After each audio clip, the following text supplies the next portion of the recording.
새로운 한 주가 시작되었습니다. 우리 다 함께 기도하심으로 4월 20일 월요일 매일 예배 시작하겠습니다. 기도합니다. 하나님 아버지 감사합니다. 오늘도 매일 예배로 주님을 찾는 성도들의 믿음을 주님께서 말씀을 통하여서 허락하시고 또 주님 앞에 나와 예배케 하시니 감사합니다.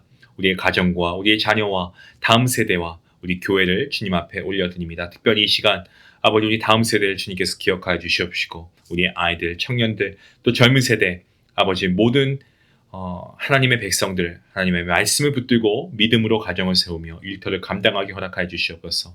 부모와 교사와 선배 성도들에게 정말 지혜와 인내를 주셔서 우리가 사랑으로 믿음을 잘 전하게 허락하여 주시옵소서.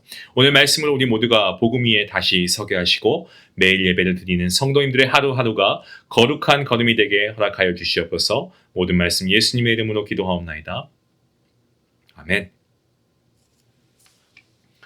찬송가 364장 함께 하시겠습니다.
오늘 함께 볼 말씀은 시편 102편입니다.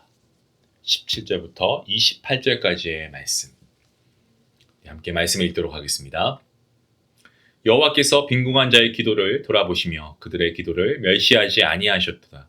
이 일이 장래 세대를 위하여 기록되리니 창조함을 받을 백성이 여호와를 찬양하리로다. 여호와께서 그의 높은 성소에서 굽어보시며 하늘에서 땅을 살펴보셨으니 이는 갇힌 자의 탄식을 들으시며 죽이기로 정한 자를 해방하사 여호와의 이름을 시온에서 그 영예를 예루살렘에서 선포하게 하려 하심이라. 그때 민족들과 나라들이 함께 모여 여호와를 섬기리로다. 그가 내 힘을 중도에 세약하게 하시며 내 날을 짧게 하셨도다. 나의 말이 나의 하나님이여 나의 중년에 나를 데려가지 마옵소서. 주의 연대는 대대에 무궁하니이다. 주께서 역적에 땅의 기초를 놓으셨사오며 하늘도 주의 손으로 지으신 바니이다. 천지는 없어지려니와 주는 영존하시겠고 그것들은 다 옷같이 낡으리니 의복같이 바꾸시면 바뀌려니와 주는 한결같으시고 주의 연대는 무궁하리이다. 주의 종들의 자손은 항상 안전히 거주하고 그의 후손은 주 앞에 굳게 서리이다 하여도다. 아멘. 오늘 본문 시편 102편 17절부터 28절까지의 말씀. 우리가 시편 102편의 이 표제어가 보면은 사실 굉장히 무거운 표제어입니다. 고난당한 자가 마음이 상하여 그의 근심을 여호와 앞에 토로하는 기도, 이것이 바로 부제입니다. 이 시를 기록한 사람에 대해서는 출처가 불분명합니다. 알 수 없습니다. 하지만 그가 어떤 상태에 있었는가는 너무나 분명하게 볼 수가 있죠. 그는 아마도 굉장히 경제적으로 또 심리적으로 깊은 짓눌림 가운데 있었던 것으로 보여집니다. 자신을 삶의 연기로 표현하고 다 타버린 숲과 같다, 광야의 의로운 새와 같다라고 표현할 정도로 지쳐 있는 모습을 보게 됩니다. 먹는 것도 죄를 먹는 것 같고 마시는 것도 눈물과 같다라고 고백하지 않습니까? 이처럼 시편 102편 말씀은 한 사람의 고통과 절망에서 시작되고 있는 것을 봅니다. 그런데 이 시편은 단순한 어떤 신세 한탄으로 끝나는 것인가? 그것은 아닙니다. 시인은 자기 고통만 바라보다가 문득 시선을 더 크게 넓히고 있습니다. 그리고 자신만 무너진 것이 아니고 조국도 무너져 있다는 것을 깨닫게 됩니다. 바벨론 포로, 그로 인해 시온이 황폐해졌고 하나님의 백성은 뿔뿔이 흩어집니다.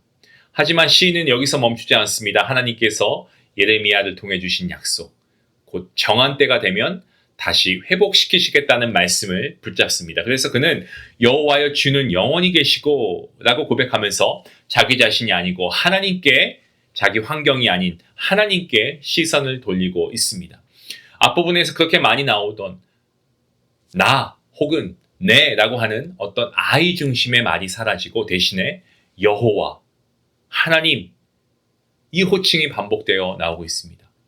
시선이 내가 아니고 그때 나에게 머물 때는 정말 죽음과 절망밖에 없었지만 그 시선이 영원하신 하나님께 향합니다. 그때 소망이 생겨납니다.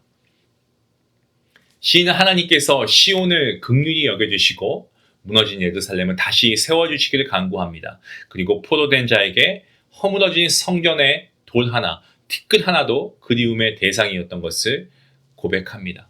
그만큼 정말 뒤늦게 하나님의 은혜와 하나님의 복을 소중하게 깨닫게 되었던 겁니다. 시인은 하나님께서 시온을 회복시키시면 여러 나라가 하나님의 이름을 경외하게 되고 하나님의 영광이 다시 나타나게 될 것입니다 라고 확신하고 있습니다. 또한 시인은 오늘 말씀 가운데 하나님은 높은 곳에서 굽어보시고 갇혀있는 자의 탄식을 들으시고 죽게 된 사람을 풀어주시는 분이다 라고 고백합니다. 시인은 자기 조국의 회복을 위해 기도하면서 그 회복 가운데 자신의 회복도 함께 있다는 것을 분명하게 믿고 있습니다. 하나님께서 나라를, 국가를 회복시킬 수 있다면 자기 인생도 회복시킬 수 있다는 그 믿음이죠. 후반부에 보시면 시인은 다시 자신의 삶을 바라봅니다. 하지만 처음하고는 전혀 다릅니다. 물론 그가 내 힘이 중도에 쇠약하게 되었다라고 말하고 중년에 자신을 데려가지 말아달라고 호소하고 있습니다만은 삶이 여전히 버겁고 현실은 여전히 무겁지만 이제는 자기 형편만 보지 않고 있는 시인의 모습을 봅니다. 대신 땅에 기초를 놓으시고 하늘을 지으신 영원하신 하나님을 바라보고 있습니다. 천지는 없어진다고 해도 하나님은 영존하시고 모든 것은 오늘 말씀을 빌어서 사용하자면 옷처럼 낡아도 하나님은 한결같으신 분이라고 시인이 고백합니다. 결국 이 믿음이 시인으로 하여금 이 무너진 현실 가운데에서 다시금 일어설 수 있게 만들고 있습니다. 어떤 굉장히 유한적인 자신의 삶 가운데에서 무너져가는 세상을 보는 것이 아니고 이제는 하나님, 영원하신 지존자 하나님을 바라보는 것이 회복의 시작임을 우리에게 말씀하고 있습니다. 오늘 시편 102편 말씀은 우리에게 중요한 영적 원리를 가르치고 있습니다. 고난을 겪고 마음이 무너질 때 우리의 시선이 계속 나 자신과 내가 처해진 환경에 머물러 있다면 그 절망은, 그 신음은 더 깊어질 수밖에 없습니다. 하지만 오늘 시인처럼 영원하신 하나님께 시선을 돌릴 때 비로소 소망의 문이 열리는 것입니다. 하나님은 높이 계시지만 우리의 작은 신음까지도 들으시는 분이시고 황폐한 시온도 회복시키시고 만신창이 같은 우리의 인생도 다시 회복하시는 분이신 줄로 믿습니다. 때문에 우리가 힘들고 지쳐 있을 때일수록 우리 자신과 환경을 바라보는 것이 아니고 하나님을 바라보아야 할 줄로 믿습니다. 그리고 하나님께서 나의 삶뿐만이 아니고 내가 속한 공동체와 나의 가정과 나의 자녀와 나의 일터와 우리의 이웃과 우리의 믿음의 공동체도 회복시키실 분이심을 우리는 분명히 믿음으로 고백해야 합니다. 오늘도 영원하신 하나님을 바라보시고 내 상황과 내 환경과 문제를 넘어서 하나님의 일하심, 하나님의 회복, 하나님의 역사하심을 기대하고 소망하는 저와 여러분 모두가 될 수 있기를 주님의 이름으로 축원합니다. 기도하시겠습니다. 영원하신 하나님, 고난 가운데 있는 우리의 마음을 아시고 작은 신음까지도 들으시는 주님께 감사를 드립니다. 우리의 시선이 자꾸만 우리의 처해져 있는 현실과 우리의 모습을 바라보게 됩니다. 때문에 우리가 낙심하고 절망할 때가 참 많았습니다. 하지만 오늘 말씀을 통하여서 영원하신 지존자 하나님을 바라볼 때 다시 소망이 있음을 깨닫게 하시니 감사합니다. 무너진 시온을 회복하실 때 하나님께서 우리의 삶도, 우리의 자녀와 우리의 가정도, 우리의 교회도 하나님께서 다시금 굳건히 세워주실 줄 믿습니다. 지치고 상한 마음을 주님께 올려드리오니 붙들어 주시고 나의 상황을 바라보지 않고 하나님의 약속을 붙들게 허락하여 주시옵소서. 감사하며 예수님의 이름으로 기도하옵나이다. 아멘. 오늘 내 형편과 문제를 계속 붙들고 있는 마음을 우리가 멈추고 하나님께서 나에게 주신 약속 한 가지를 떠올리며 그 말씀으로 우리가 확신을 가지고 기도하며 나아가는 시간이 되면 좋겠습니다. 나의 문제와 상황보다 크신 하나님께 시선을 돌리는 것이 회복의 시작인 줄로 믿으면서 우리가 기도함으로 나아갈 수 있기 원합니다. 함께 기도합니다.